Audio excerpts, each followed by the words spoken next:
Running a recruiting firm is enough work. You shouldn't need 5 vendors to manage your online presence. With recruiters' websites, you get it all in one place. Websites, SEO, paid ads, automation, and ongoing strategy, all built specifically for recruiters. We understand your industry, your clients, and your challenges. Simplify your marketing and strengthen your results. Mention Elite Recruiter and get 10% off any new service at recruiterswebsites.com. Coming up on this episode of the Elite Recruiter Podcast. Danny Cahill would always say, the best marketing is to do good work. And if you get a job, put in the time, find the right people, and make a good result. So I did that there. I think the hardest part, and what I saw so many of my colleagues not do, is just pick up the phone and try again. And try again, because eventually you're going to figure it out. And eventually it's going to come more naturally. Welcome to the Elite Recruiter Podcast with your host, Benjamin Mena, where we focus on what it takes to win in the recruiting game. We cover it all from sales, marketing, mindset, money, leadership, and placements. Admin is a massive waste of time. That's why there's Atlas, the AI-first recruitment platform built for modern agencies. It doesn't only track resumes and calls. It remembers everything, every email, every interview, every conversation, instantly searchable, always available. And now it's entering a whole new era. With Atlas 2.0, you can ask anything and it delivers. With Magic Search, you speak and it listens. It finds the right candidates using real conversations, not simply looking for keywords. Atlas 2.0 also makes business development easier than ever. With opportunities, you can track, manage, and grow client relationships powered by generative AI and built right into your workflow. Need insights? Custom dashboards give you total visibility over your pipeline. And that's not theory. Atlas customers have reported up to 41% EBITDA growth and an 85% increase in monthly billings after adopting the platform. No admin, no silos, no lost info, nothing but faster shortlists, better hires, and more time to focus on what actually drives revenue. Atlas is your personal AI partner for modern recruiting. Don't miss the future of recruitment. Get started with Atlas today and unlock your exclusive listener offer at recruitwithatlas.com. I'm excited about this episode of the Elite Recruiter Podcast because here's the thing that most people don't talk about when it comes to recruiting, when it comes to sales, when it comes to anything that you're trying to achieve. Understanding the difference between masculine energy and feminine energy and what is needed for you to succeed. There are times and places for both, but you need to figure out what's best for you and how to go all in. Because how you go all in is how you can become successful. And that's why I'm so excited about this guest. We're going to talk about that. But secondly, people, I think, miss the boat on RPOs. This guest has been on panels sharing how she's done it, how she set it up, and has shared so many times. So I'm excited also for her to break the ice, share how you can maybe add RPO to your repertoire of recruiting tools. So Emily, so excited to have you here. So excited to be here. Again, thank you for having me. All right. So real quick, Emily, quick 30-second self-introduction. Yeah, of course. So my name's Emily Audibert. I own Emily Audibert Associates, and we're a recruiting firm in the go-to-market space. So we do anything tech world for sales, marketing, primarily for companies in high growth. So series, I do extended seed round all the way up to D or getting acquired. So all the fun stuff, fun stuff. You probably get to see some of the coolest tools, the coolest stuff hitting the market.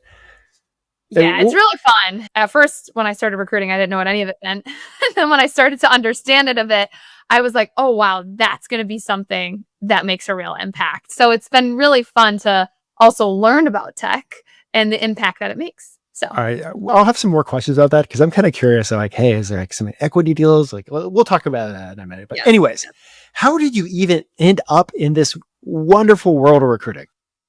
Yeah, so I feel like everyone I talk to in recruiting says this too, but I really fell into it, not on purpose. With that being said, my mom is a recruiter and she had her own business growing up, but it's not like I was striving to do that or be that. One thing go ahead. I was going to say, because your mom had it, did you want to stay as far away as possible from it? My parents, neither of them really talked about their jobs that much. I just knew they had jobs. I was talking to someone about my dad. He was a CFO at all these different companies, and I had no clue what he did growing up. Either I was just so self-absorbed, but I'm pretty sure they just didn't talk about it with us. They just talked to us about us. So what I did love, though, was I loved seeing how much my mom was present. So she was at every event, every meeting, dropped us off at dance, had us dinner. So I just remember knowing like she has the flexibility, but she's also doing well. And I wanted that. So what I equated that to was owning my own business. I didn't know what that would be in. I just knew I wanted to own my own business and be an entrepreneur so I can give my children the life that my mom gave to me. And I knew that at a very, very young age. Now, when I went to college, I actually went for accounting and finance. So I was a triple major, accounting, finance, and entrepreneurial studies. I know it sounds cooler than it is. Just like worked out. I did a lot of summer courses and winter courses to make it happen. And I went into accounting right after college and quickly realized I was really bad at it.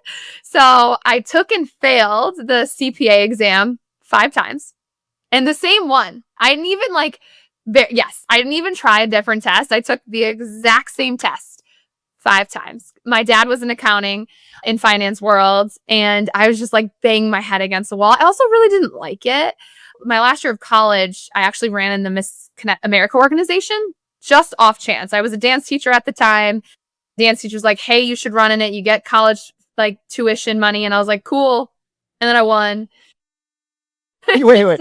Cool. Then I won. Yeah, like it wasn't, I really just did it because my dance teacher asked me to. I had like no aspirations to be a pageant person or anything. But I think I just went in really confident with who I was. And I was like, it's cool if I get it. It's cool if I don't. And they're like, you're going to be the winner. Just kidding. If anyone would hear that, it's like so much more complex than that. But I did end up winning. And it gave me that idea of like, I love working with people because what you're doing in the role is you're constantly doing like community service. You're talking to some of the sponsors. And I realized I liked that external facing position. So when I was in accounting, and I was all behind a keyboard, literally failing. I was like, this isn't for me. I moved on to the sales team there. I was the last one in, first one out once the new CRO came in. And then I was like so upset. And I was like, I know I want to do something like sales-ish or something like that. Miss Connecticut feel where I'm talking to people, I'm in the field. So I started talking to recruiters about sales jobs. And then recruiters started recruiting me to be a recruiter. Do you think you'd still be sitting in that finance chair if your dance teacher didn't say, hey, you should go do this? Great question. Probably not. I think unless there's always those like moments in life, right? You're like, and when you say yes to something unexpected, and it really did change the trajectory, I think not only of my life, but like who I am as a person and like becoming my own self.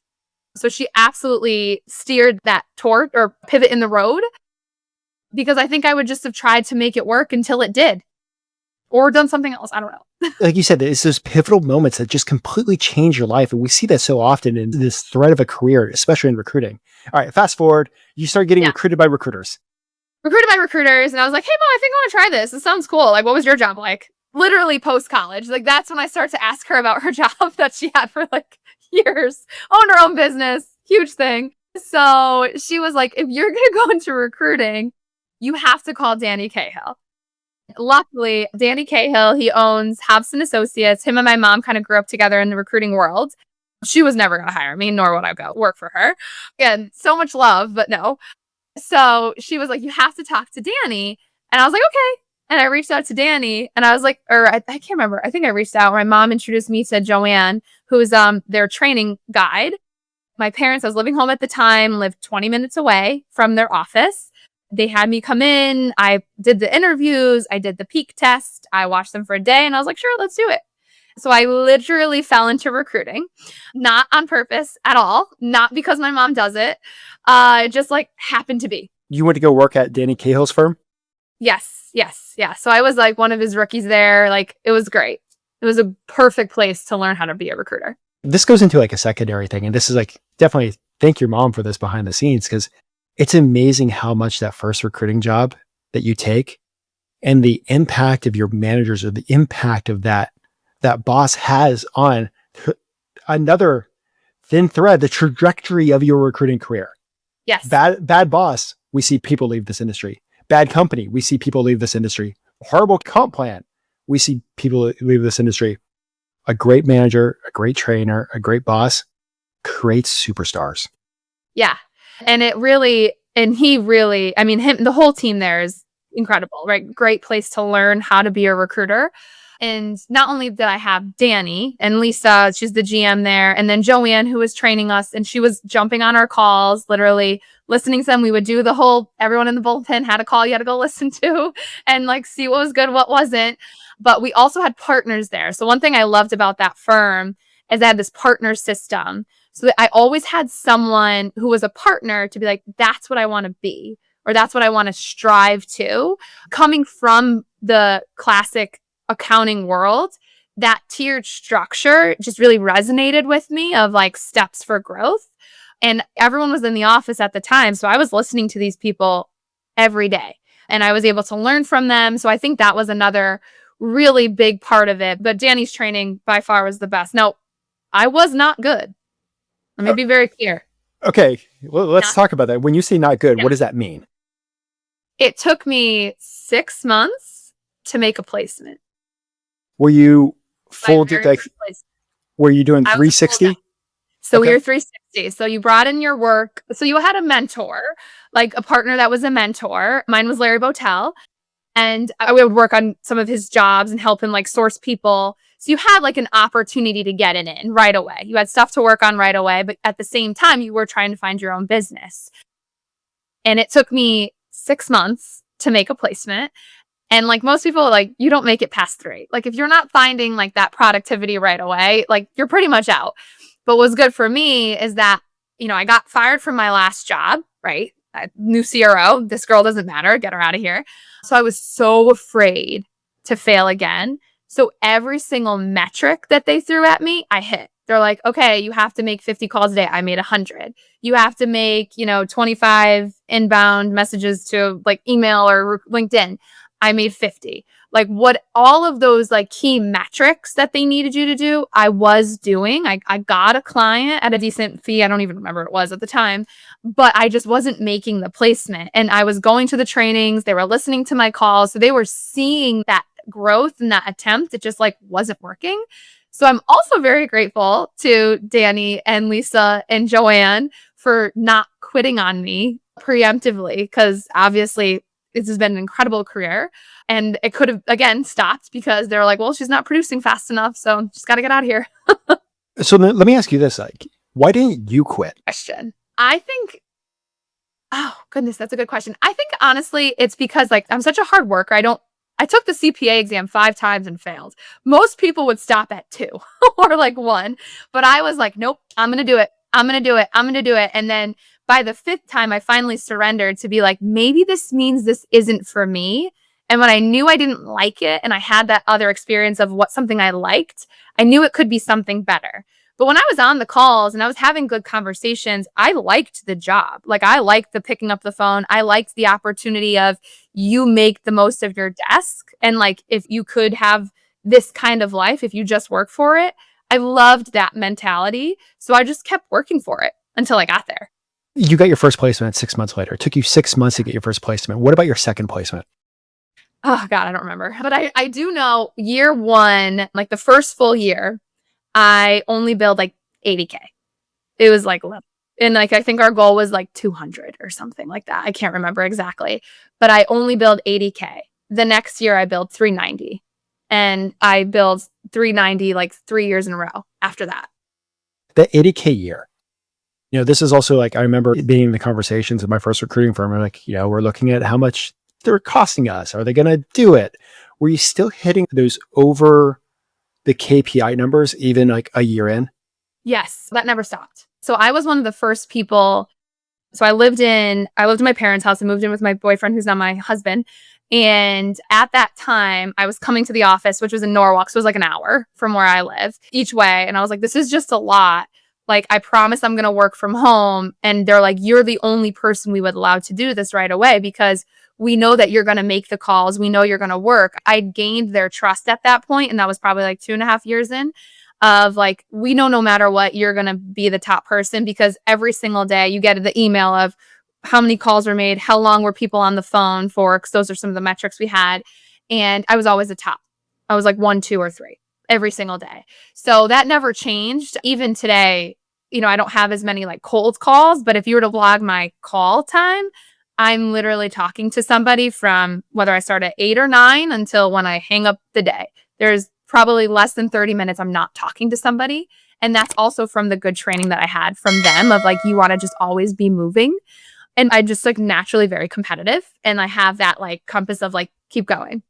Do you compete against yourself or do you compete in the rest of the office? Like, where's the competitiveness? Yeah, great question. So both. When I was in the office, I've definitely felt like I was like in a competitive environment, right? That's the whole point of it, is they're wanting to like kind of say, hey, this person's doing this. You want to pick up the pace. They do it everywhere in sales. But I'm so naturally competitive with myself that honestly, sometimes I don't thrive in those environments because I get so hard on myself and I get so fixated on what others are doing that I don't kind of stay in my lane. So when I went off on my own, I actually found that I flourished because I was able to just focus on me, my goals, and like what I need to do next step. And I never had that bad feeling of I'm not doing. I mean, you always have that feeling of I'm not doing enough, but it wasn't because of external forces. It's only internal forces that push them.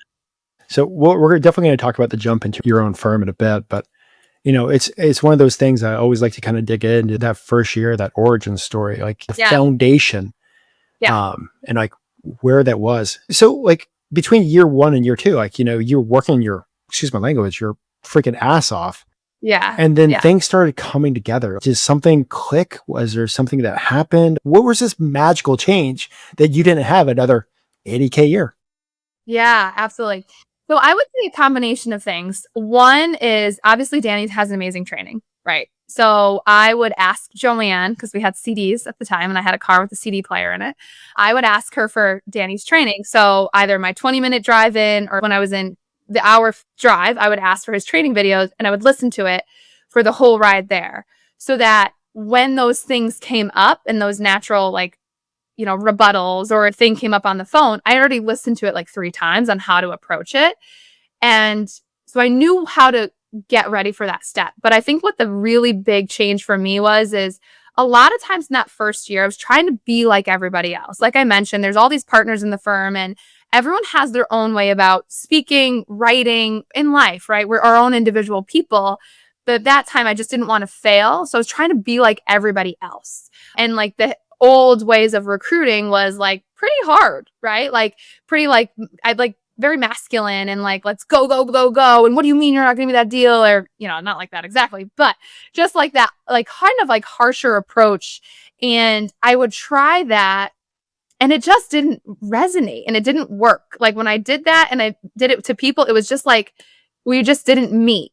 So by the time I know how to rebuttal this, I know how to overcome this situation. And then I just took it my way and I used like a softer approach. And like, I'm very woo woo. So I love like yoga and like the universe and all these different like self-help stuff. And I really leaned into my feminine side and was like, it's okay. We could talk later, like whatever works for you. And I got such better reactions and traction and initial trust from people because I wasn't like selling them as much. I wasn't pushing for things. I was just letting it happen and like kind of letting that flow come in. And once I did that, one, it felt good, right? Because when you're holding on to something and you have this like this strangle of this has to be right, this is the way it has to go, there's just no room for what could be. And when I finally like let that go and was like, what, it's okay. If you like the job, cool. If you don't, that's okay too. And they're like, what? No, I think I'll learn more, or here's your resume.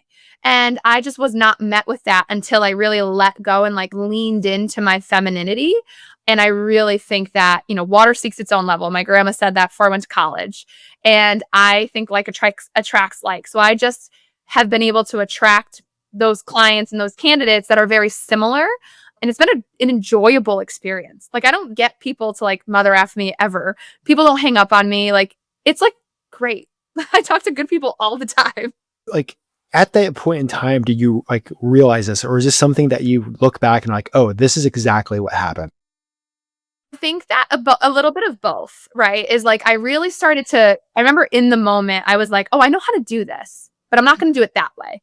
I'm going to do it this way. So I just took that softer approach, and it was almost like you take your hands off the wheel.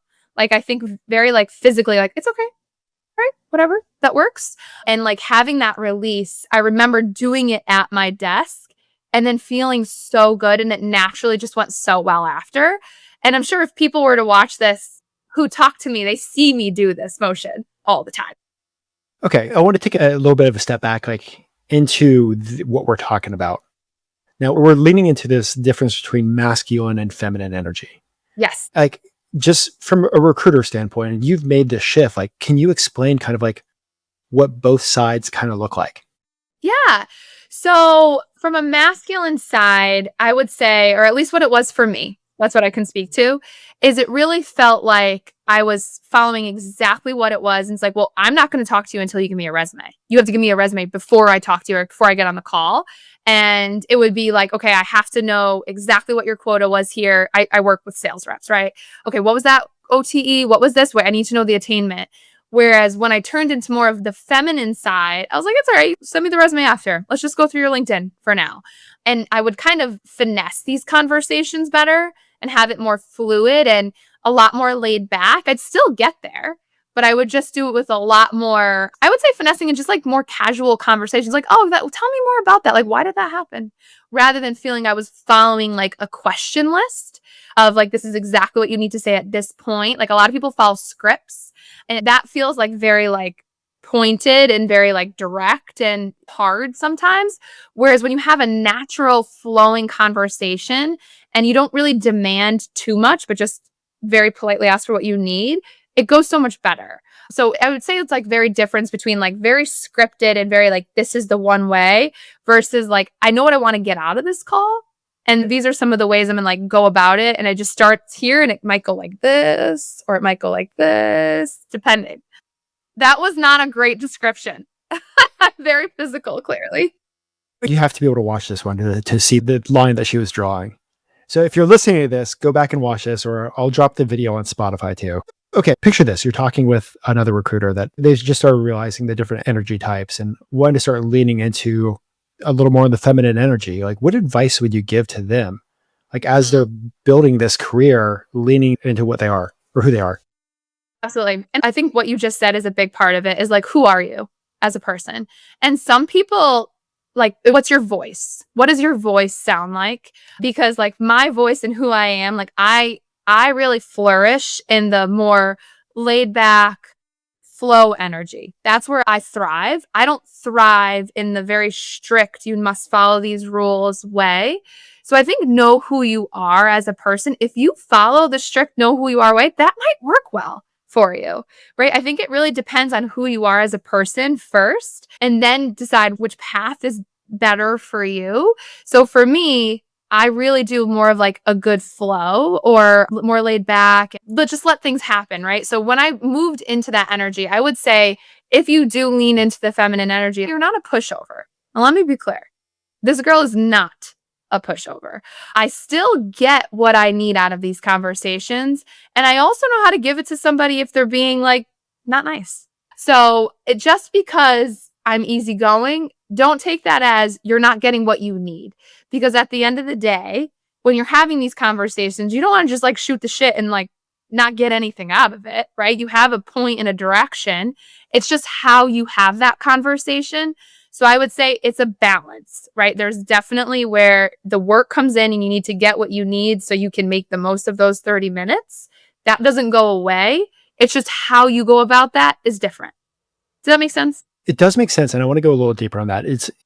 I want to like separate, you brought up something about being a pushover. Like, how do you have like this level of confidence and knowing what you're getting out of it, still chasing and crushing goals, still like, we're going to talk about the amazing years that you've had in your business. How do you do all of that while still bringing this feminine energy? Because I don't want people to look at the feminine energy as something being less than. Yes, exactly. So I really think what happened for me, again, I can't say like, I can't write a rule book by any means, but what happened for me is first I learned how to do the job. So like, what are the rebuttals? What do I need to get out of the call? Like I learned the very basics. And like I said, I listened to those trainings. So I knew what those were front and back. So that once I had a situation where that came up, I was much more easily able to like lean into that other side because I knew how to handle it. So I would say first and foremost, know how to do the job. You're not going to know how to do it right away, right? You're going to have to feel out different personalities or what works here and what doesn't. You're going to have to learn who you are as a person, and that's okay. It's all a learning ride, but I think it's just like you just make the calls, you put in the time, and you'll learn how to do it enough where you can really lean into your true self while doing that, whether that's more masculine or more feminine. One's not right and one's not wrong. They both are very impactful and they both can give you the exact same results. It's just what's better for you. Love that. Before we start jumping into you with the start of your business, is there anything that you want to go deeper on between the masculine and feminine energy that I just didn't think of asking a good question about? No. I think you covered it. You're good. All right. So may I ask why you left Danny Cahill's company? Well, kind of coming back to what I had always wanted was I always wanted to own my own business. And that was it. And I left because, and once I got there, I was like, oh, maybe I want to be a partner one day, right? I didn't know. And then an opportunity was presented to me by one of my clients to come over. And it was that shining opportunity to go off and officially be able to do it through my own business. So I was like, this is, again, that pivot in the road, right? When it's offered to you, you say yes. So I did. And I was able, it was called an RPO at the time, but that's what really started my own business. And that was why I was able to. And I feel so lucky that's how it came about. Because it was a client I'd worked with for, I don't know, a year and a half or so. I knew who they were, knew what they were like, and I knew I just had to give it all I could for as long as I could till I was off on my own. Okay. You mentioned the word RPO, and like we throw this around here and there. What does RPO actually mean? So I had no idea either until even this opportunity came up. So there was one instance at Hobson where I had another potential really big deal come through where it was like so many hires and we just didn't find out the right package. So it was my second time I was actually offered something like this, but it was the first time I put a name to it. So again, leaning into my mom, right? She had done this thing called RPO, which is a recruiting process outsourcing. Now, what I've learned from talking about it, everyone does this different. No one does it exactly the same. So this is my flavor of an RPO. And this is what suited that client at the time. So what it is for us, so it's recruitment process outsourcing. It's typically, again, I work with high growth companies. So anything from seed round to one of my clients just got acquired, right? So what happens there is they normally need a lot of hires in a short period of time. And they might have an internal HR team. Every time I've done this, they have their own recruiters. I'm just brought on as like an internal, external recruiter. So you're really managing all of these types of hires. So for me, it's go to market. And normally that ends up being all sales or sales type hires. So for this particular client, they called it like their hiring frenzy and they were starting with Fed. So they were doing a bunch of federal sales hires and they needed help to get them in like quick. So I was like, okay, so I will come on if you can promise me 28 hires in this year. And I was able to deduct my fee. And then I had a monthly retainer. So the monthly retainer is non-refundable. It's just a retainer to work with me. And every hire or job I would work on, it's a guarantee. So what that means is that whether I find the person, someone internally applies, or it's a referral, I get credit for it and I get paid on it because I'm the account manager, right? If they have an ATS or an applicant tracking system, I'm in there checking who did apply. Let me interview them. Let me decline them and let me put them through the process. So I have full access to their email, their calendars, their Slack, their ATS. I'm doing all of the things. So I really am like an internal recruit. That's what it feels like. Everyone thinks I like only work there, but it's just a big contract. So that was my first RPO and I'd worked with this team and I'd actually just placed like 2 VPs there. So they were like, you know what, Emily, we have all this hiring. They were trying to hire me as their recruiter. And I was like, I just want to own my own business one day. Like, I don't think it's going to make sense. They're like, why don't we do something that does? And I provided them with an RPO. So I was like, we need at least 28 hires. Sorry, go ahead. I was going to say, like, during this conversation, yeah, are you the one that presented this idea of an RPO? So they had said, what if we do like something on contract? Okay. They had just said, can we do some kind of like contract gig? And I presented them the RPO. Okay. So I kind of come together with, hey, there's this thing called an RPO. How about we try out this? And they're like, great. And they were trying to get to 100 million in ARR, and they needed to do a lot of hiring. So like 28 hires in a year is great. It's probably good for most people is on their desk, and it's guarantee work. So no matter what, I'm getting paid on it. That 28 hires turned into a second contract signed, but we ended up hiring 42 people in 14 months. Okay, let me take a step back. Like when you're doing this contract, this RPO contract, it was only for those 28 projected hires. That was what they had to promise me was 28, but it was not capped.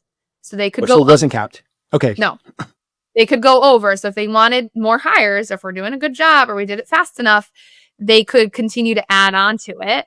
And they were hiring so much. And I became such an integral part of the team that they're like, well, we want Emily to work that. Can you put that Emily on that? So it was great. I mean, it was great. But it was also, I think, one thing that people don't talk about in RPOs is that, granted, it was a very financially successful year, right? Something I would have never dreamed of, truthfully. And it was my way that I could start my own business. It was unbelievable. It was a God wink, I like to call them. But what I think is even better is the relationships I made. So like Danny Cahill would always say, like, the best marketing is to do good work. And like, if you get a job, put in the time, find the right people, and make a good result. So I did that there, but I made such good relationships with everyone there because I worked really hard. I did what they wanted me to do. I was easygoing. I work with all of them still. Like, I can easily call up almost every single person I worked with. I'd be like, hey, what's up? How's it going? And like, they'd take my call. So not only was it a great way of just making placements in a year, but if we're talking about marketing and like the future of your company, I've been almost, not 100%, almost 100% referral-based business ever since then. So I can just easily call people from there. They refer business in. And I really think it all stems from just like a great RPO and creating great relationships with great people and doing good work. You said that, like, well, for a second ago, the best marketing is doing a good job. Can you go deeper on that? Yeah. So, I mean, you can get a job from someone and like you work really hard to get the new job, and then you don't send a good person. You don't listen to what they need. And I think a big thing that's a huge thing, is listen to what your clients are asking for. If your client's asking for you to not give them a job hopper, don't give them a job hopper.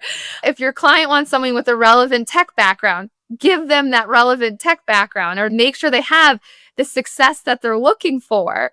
And now I don't believe in perfection, right? There's no such thing as perfect. And I tell every one of my clients, like, I'm going to give you 70% what you're looking for, because if I think they can bridge that 30, then I think they're going to be good enough. And I'm going to say where I think they're good and where they're not. And I'm honest about that.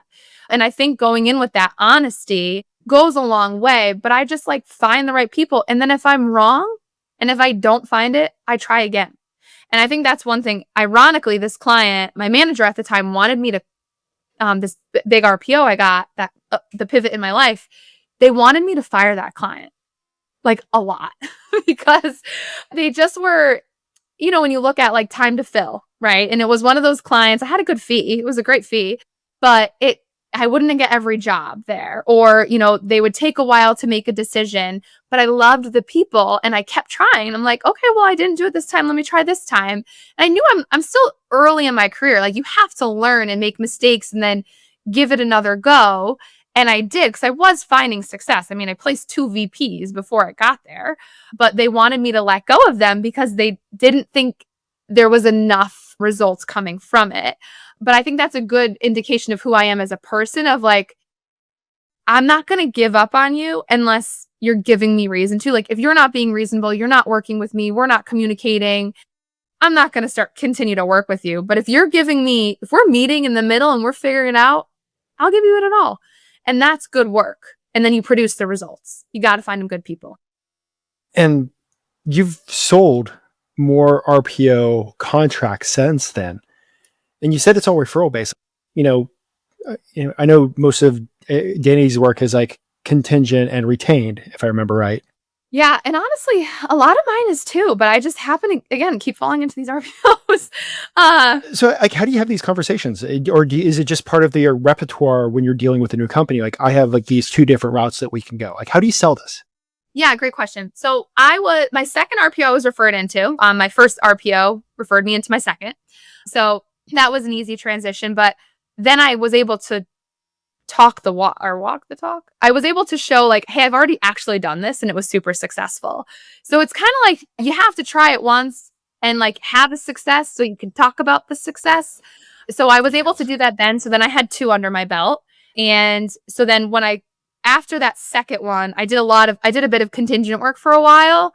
It was a funky market at the time. It was post COVID. And then 2023 was crazy. And then I survived it. I said to my team, I'm like, we don't have to thrive. We just need to not die. That's it. And then post that, I was referred to another, so that same first RPO, the head of North America sales there referred me to another growing company. And I started on a contingent basis. And he was like, if you're growing out your America's team, you got to call Emily. So I was like, you know what? Let's start at contingent, right? You get to learn how to work with me.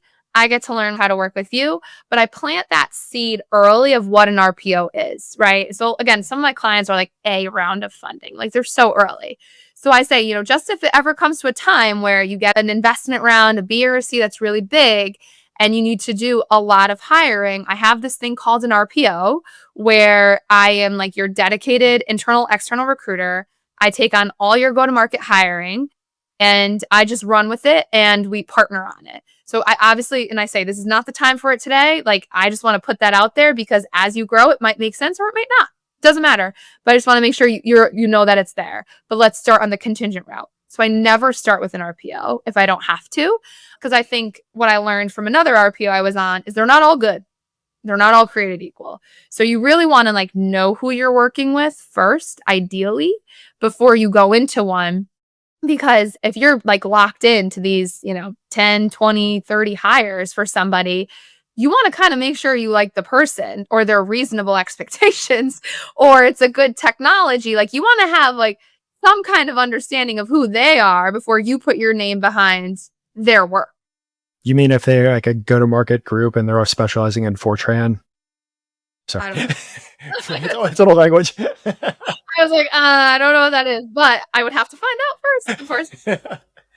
The Recruiter Sales and Business Development Summit is coming back. It is kicking off January 26, 2026. It is going to be the best, biggest, most focused conference for recruiters to help them grow with business development and sales. Remember, with all the summits, the live sessions are free.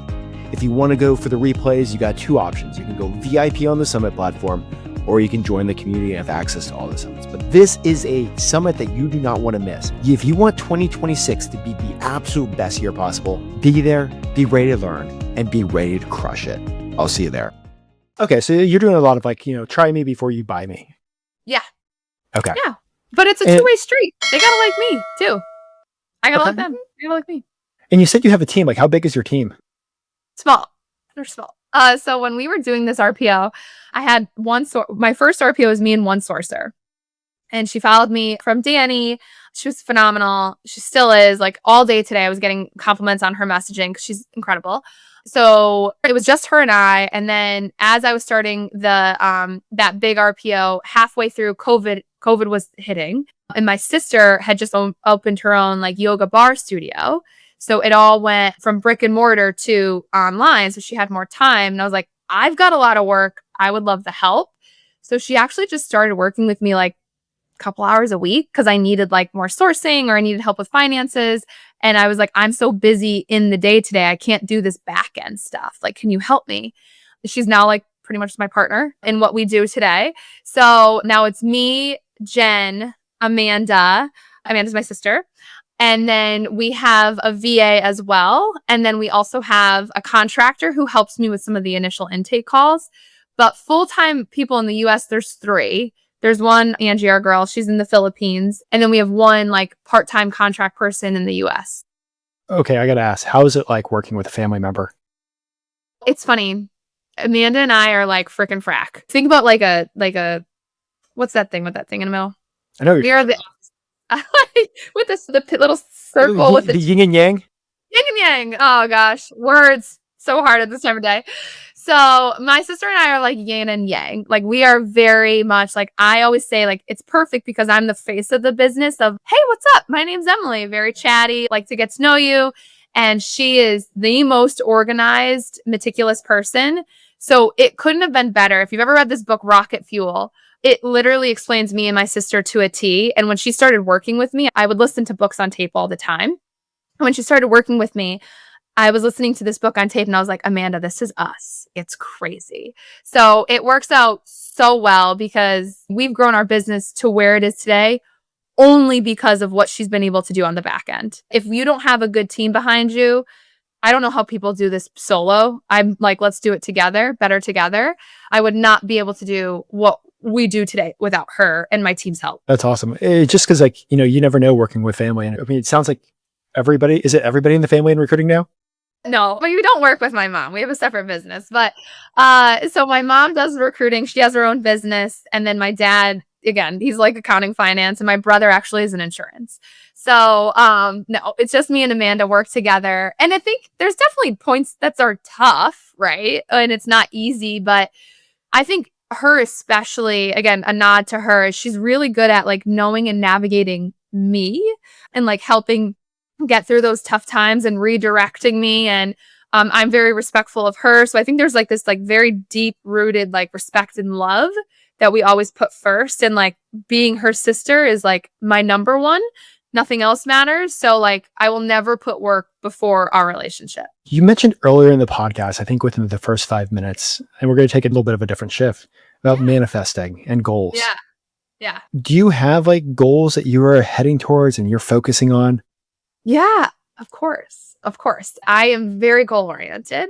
I've been obsessed with the professional development, self-help world before I got into recruiting. So yes, to answer your question, I do have goals. There's actually 2 lifelong goals that sound silly probably to most people, but they're big for me that I'm working towards now. One is I will say, again, when I'm being at Danny's space, I knew of like $1 million billers, right? That was like a pinnacle for me. I'm like, if I become $1 million biller, I will have made it in recruiting. And like, I always had this like huge goal and this huge dream of making it. And pre-kids, I will say, I have 2 kids and I'm pregnant with my 3rd. Congrats. Pre-kid, thank you. I had like a chokehold on that goal of like, I need to get there. How am I going to get there? I'm not getting there. I suck, blah, blah, blah. And then once I had kids, I kind of let that go and was like, you know what? I'm going to do my best. We're going to figure it out. And like, I just kind of had that goal, but put it in the back. We are on track to hit that goal this year. So I almost like knock on wood and we're very, very close, like just a couple placements away, but it's only September and our year end is December. Like we're going to make it. So this is like a lifelong goal of mine that we're hitting. So I want to make sure like I really embrace that and celebrate because so often, like, when you're in the bullpen, you ring the bell and then you move on, right? And you go on to the next deal. I'm like, no, something like this, I need to really sit in and be like, this is something I've worked for and dreamt of for, I don't know, 8 years, 10 years, however long I've been doing this. So I'm so excited that we're going to hit that goal. Another goal is I really want to get into the Pinnacle Society. Again, being a part of Danny Cahill's organization, they had so many Pinnacle people there, and I just respected the crap out of all of them and what they did. So I always had this like idea in my head, and I did apply. So going through the application process for that. So hopefully it goes well. You never know, but the fact that I'm even applying and I'm able to have an interview is like huge for me, and I'm going to count it as like half W, right? Like, hey, you know what? You got a call back and I'll take it. So those are 2 goals I just feel like I need to acknowledge because I'm like so proud of them. I mean, how long have you been manifesting those like goals? Like how many years? Literally, I have to look at when I started recruiting. I honestly always forget how long I've been in this. So I think it's like 8 or 9 or almost 10. No, I've been in my own business for 7. I think I was at Dan. I think I've been doing it for 10 years. 10 years, like every single day. And I would be that person pre-kids, like I would write in my journal every day, like, I want to be $1 million biller. I want to be $1 million biller. I want to be $1 million biller. And like, I can't believe I'm going to be able to say I did it. I did it. And so I'm very excited. How much of you getting close to that goal, looking at crossing that goal, like when you're sitting there, like focusing on the goal and you said writing down in your journal every single day, like what else were you doing to manifest this while you went and put the work in? Yeah, absolutely. So I think there's a lot of things. Is one, you do the work, right? Is like, I think Dr. Tara something. So she has a book now, it's called Signs. And before, I can't remember her first one. She's phenomenal. But she had something about like, she doesn't call it like a vision board, but she calls it an action board, because you really need to like, you can put all of these pictures up on like a board of what you want in a dream, but you can't just look at it and hope for it. You have to work towards it. So what you had said, like, I think like doing the trainings, like picking up the phone, making the call, having hard conversation, taking risks, like all of that led me to here. But in the woo-woo part of it, right, I would just write it down every day. Like I would write it in a journal. I always start with what I'm grateful for. So like a couple things, like I'm really grateful for this, just to put yourself in that like high vibration state and really feel that gratitude. Like not just like, oh, I'm happy like I had eggs today, or I'm happy I woke up, but like feel it, right? I would do the gratitude, and then I would write some goals that I had or whatever those were at that time. And then I would do a lot of meditation too. So sometimes I would try to like meditate and just be quiet. I like guided meditations a lot better because I've got like the craziest monkey brain ever. So I need someone to like tell me what to do. So I would do that. And Tony Robbins had a great like visualization meditation of like, what's a goal that you want, or just something you want to do. And you really like picture yourself in that. And like, what would that feel like? What would I be wearing? Like, what would my life look like? And so I would do that in a meditation form. And every year at the beginning of the year, I love year end because you can do all the new goals for the year. I would take like a half a day and just like write out like very visually, what do I want my life to look like? And what are things do I want in that? And so many of them have come true. It's like crazy. I'm just like the biggest like motivation, like set a goal and like manifest it, work towards it. And like you can literally do and achieve anything. Love that. So my long-term goal is to, I just want to make sure I answer that, to hire a recruiter. So like actually have like a full-time recruiter working with us, and to consistently be a $3 million business. I absolutely love that. Thank you. You're going to crush it. Thank you. No, we've talked about a lot. We've talked about the masculine and feminine energy. We've talked about RPOs. We talked about goal setting and the mindset into the goal setting to achieve like some phenomenal goals that you've been manifesting for a while.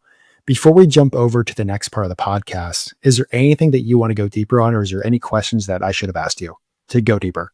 No, I'm sure you're going to have good ones coming up. I would just say like, I do believe, because we're on that manifestation track and that goal track. And I think so much of that got me through the beginning of recruiting, because like the beginning is so hard, and it's like you pick up the phone and you don't know what you're doing. You know, you say someone hangs up on you and you're like, it takes a lot to pick up the phone again. And like so much of that came from that, like, okay, what is my dream? Why am I doing this? Like, what's the behind it?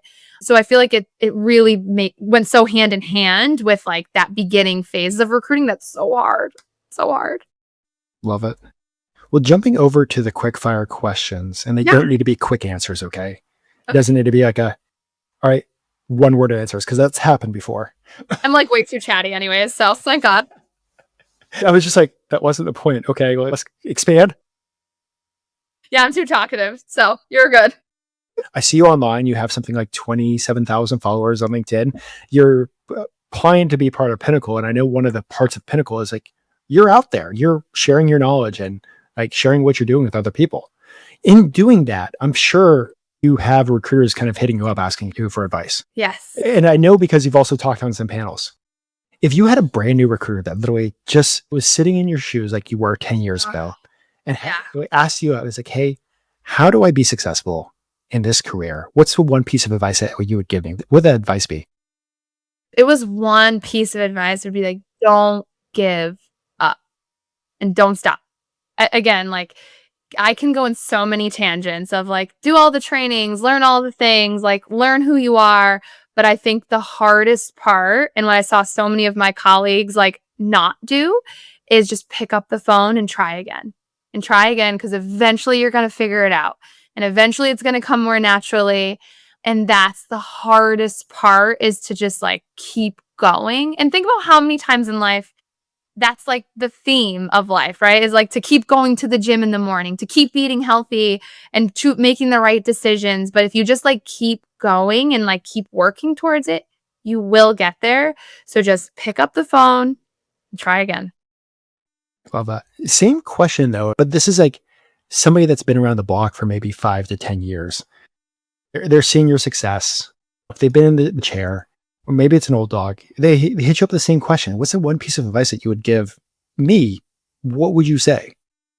That's a good question. I would say it's probably different, actually, because at that point, they probably know that they have to keep going, right? If they've done this long enough. What I'm learning now is that just to keep learning and keep evolving.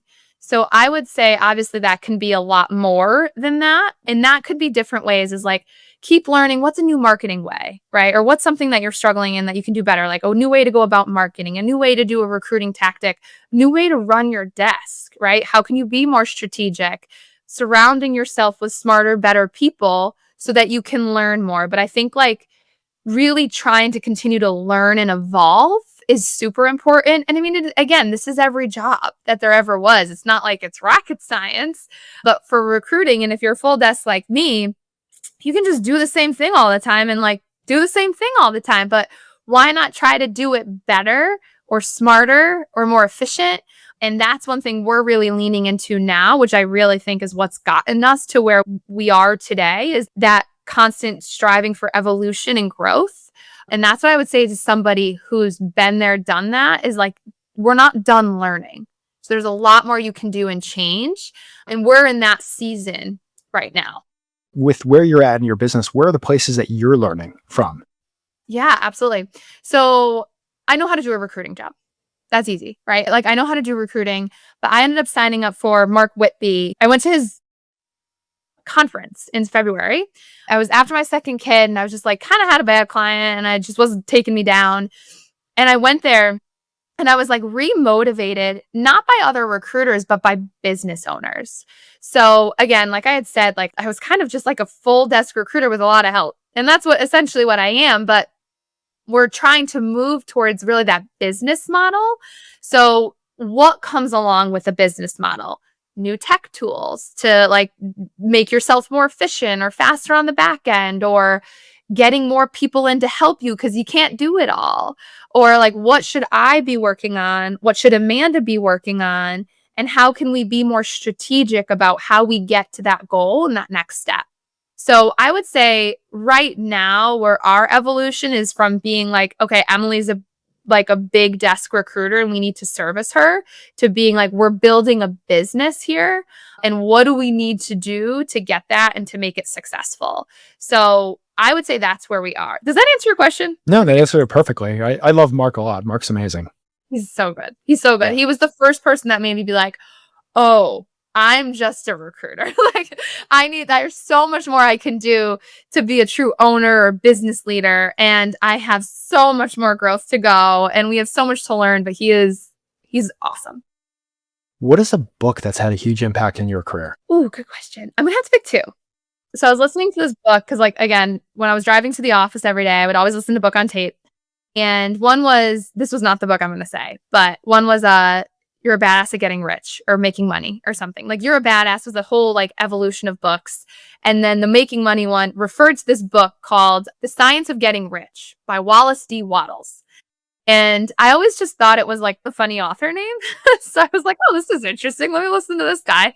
And it's a really old book from so long ago. It's so short on audio. And it just is the mindset around like getting rich. Now, at that time, I was trying to get from 80K to above, right? Whatever that was going to be. And like, I could barely pay for my apartment. So I was like, how could I make more money and like make sure I'm there? And so much of it was around like your mindset, right? And like how you view it and how you like think that you can own it again, kind of come back into that manifestation and that belief that it could be. So I would say coupling that, and again, my woo-woo side of me is I tell everyone to read this book, The Universe Has Your Back. And that's by Gabrielle Bernstein. So she is all about like meditation and the universe and all of that. But what both of them are telling you is like, there's shifts in mindset, right? So Wallace D. Wattles is like, how can you look at money differently? How can you look at it getting money differently? It doesn't have to be hard. It can just be different, right? And then Gabby Bernstein, I tend to I kind of did this a couple times, is like chokehold of things. I have these goals and I hold on to them too tightly. And she's like, just lets you release that. And I mean, the title of the book says it all. The universe has your back. You're going to be okay.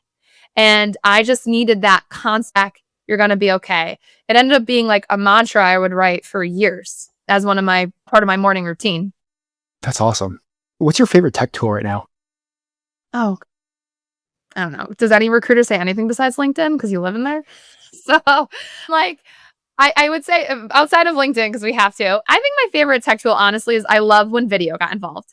So right now we use Loom. So if I have to get a candidate or client's attention and I want to send something, I just love that we can do a video and just this is who I am. What's up? Let's go. Let's talk. So I love that capability of a video. And by the way, I just bought The Universe Has Your Back 2 seconds ago. She has so many other books too. That's just one of my favorites. So you're going to love it. You're welcome. You looked at me like, you're not focusing on the conversation anymore. I'm like, I'm clicking purchase. Give me a second. Before I get done, you say something else because ADHD, squirrel brain.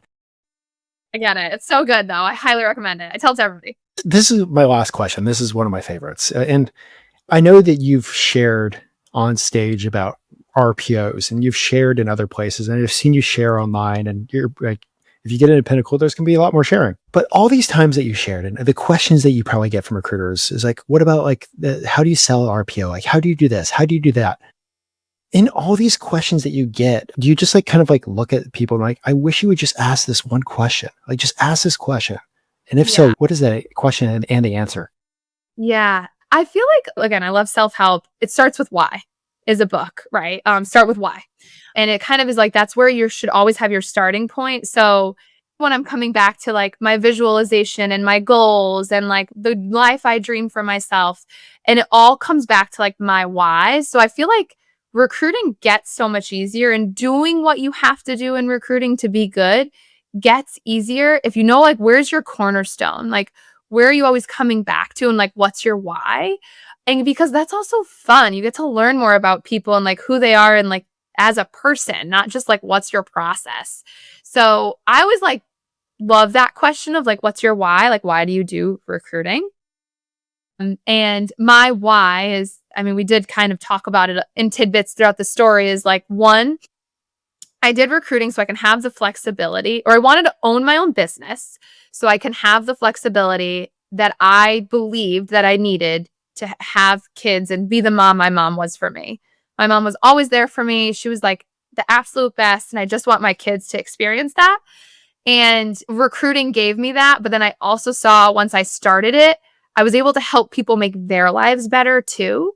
And that was one part I loved about Miss Connecticut, is everything was very mission based and everything was very you're giving back to the greater good. And yes, I'm getting paid for it. And yes, it's my business around it, but there's so much more to it. It's meeting good people and connecting them and making their lives better. So my why between I'm able to have the life I get to live because of this, and then I'm able to give other people a better life too. And that's why I come to work every day. That's why it can get me to keep going and I don't get sick of it. And I'm in this for the long haul. I friggin' love it. I love that. Awesome. 2 last questions before I let you go, Emily. First of all, if somebody wants to follow you, how do they go about doing that? Just my LinkedIn. That's it for now. I don't have Twitter or anything like that. I do have an Instagram too, but that's not as professional. So I would stick to LinkedIn, Emily Audibert. That's my name. And it's Emily Audibert Associates is where I work, obviously. So if you need to find me, if there's more than one of me out there, that's where I'd look. Is there more than one of you out there? I don't know. I actually never looked. As I said that out loud, I was I should Google that. If you want to get off, there's another Benjamin Mena out there. So there's another candidate today, and it was there was 2 candidates, same name, back to back. And I said to my team, I'm not sure which one you meant to send to me, but this one's wrong, this one's right. So before I let you go, is there anything else that you want to share with the listeners? No, just thank you so much for being gracious and having me on here today. It was so much fun. I'm so happy to be here and to be a part of it. So thank you. And I hope someone benefits from something. I'm definitely not perfect. I don't have it all. I'm just tripping through, but hopefully you can relate to some of it or take some of it, help you not trip the next time. If you want a good laugh, I've been looking for a conversation to talk about some of this for probably about a good year now. No way. It's one of the things that I think like we don't talk about enough is the energy of who you are and leaning into that. And so Yeah. the second we started our pregame, I was like, I know exactly where we could take this conversation on top of talking about how to do RPO. So Emily, I just want to say thank you. For the listeners out there, I just want you to absolutely crush it. You know what? Do one thing tomorrow morning. If you don't have a journal, take out a note card, take out a piece of paper and write down your big goals. And do that every single day for 1 week. Start manifesting and start putting in the work because I know you're putting in the work. I know you're working hard, but draw the line in the sand, make the rest of the year the best year yet, and lay the foundation for 2026. I'll see you guys soon. Running a recruiting firm is enough work. You shouldn't need 5 vendors to manage your online presence. With Recruiter's websites, you get it all in one place. Websites, SEO, paid ads, automation, and ongoing strategy, all built specifically for recruiters. We understand your industry, your clients, and your challenges. Simplify your marketing and strengthen your results. Mention Elite Recruiter and get 10% off any new service at recruiterswebsites.com. Admin is a massive waste of time. That's why there's Atlas, the AI first recruitment platform built for modern agencies. It doesn't only track resumes and calls. It remembers everything, every email, every interview, every conversation, instantly searchable, always available. And now it's entering a whole new era. With Atlas 2.0, you can ask anything and it delivers. With Magic Search, you speak and it listens. It finds the right candidates using real conversations, not simply looking for keywords. Atlas 2.0 also makes business development easier than ever. With opportunities, you can track, manage, and grow client relationships powered by generative AI and built right into your workflow. Need insights? Custom dashboards give you total visibility over your pipeline. And that's not theory. Atlas customers have reported up to 41% EBITDA growth and an 85% increase in monthly billings after adopting the platform. No admin, no silos, no lost info, nothing but faster shortlists, better hires, and more time to focus on what actually drives revenue. Atlas is your personal AI partner for modern recruiting. Don't miss the future of recruitment. Get started with Atlas today and unlock your exclusive listener offer at recruitwithatlas.com.